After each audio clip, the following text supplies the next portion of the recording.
All right, now this video we will cover texture of surface and subsoil on the scorecard. I would like to have some samples. In an ideal world I would have that, but it just kind of depends on how much time I have, if I can get those or not. So course, I'm not going to say you'll never see it, because there is always the chance that you will. It is very slim. It's typically not something that we have around here. It's more sandy. Think literally like a creek bed or a river bottom or something like that has more coarse sandy stuff in it. Medium, that's gonna be that good dark brown soil that doesn't really stay together if you roll it into a ball and make a ribbon.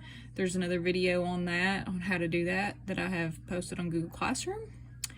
And then fine, y'all have all been out to the ball fields in Benton. You've probably left there covered in red mud. That is an excellent example of fine texture.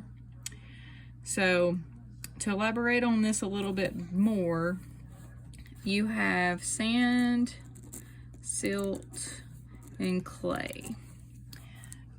So those are that's the three components of soil.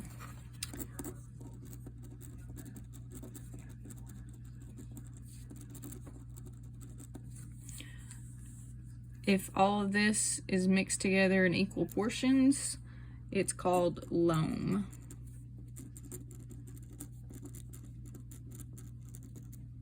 That is highly desirable, but very uncommon. Typically around here we see a lot more clay than anything, just because that's geographically what we have around here.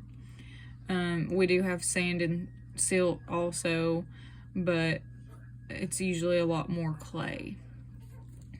Okay. Also, let me note, sand particles are a lot bigger and it gets a lot smaller as you go down. So keep that in mind. Because of this reason, think about, I don't know if you guys have had chemistry yet, but think about how tightly you could pack these together. It's not. If you've ever been to the beach, you know when you pour water through the sand, it just kind of goes real fast and it sucks it right out. Whereas clay, if you walk out Miss Webb's door at the end of the hall, you'll see that there are lots of puddles out there and grass doesn't really grow. That's because that is primarily clay out there, because they brought in a lot of fill dirt, and that's just usually what it is.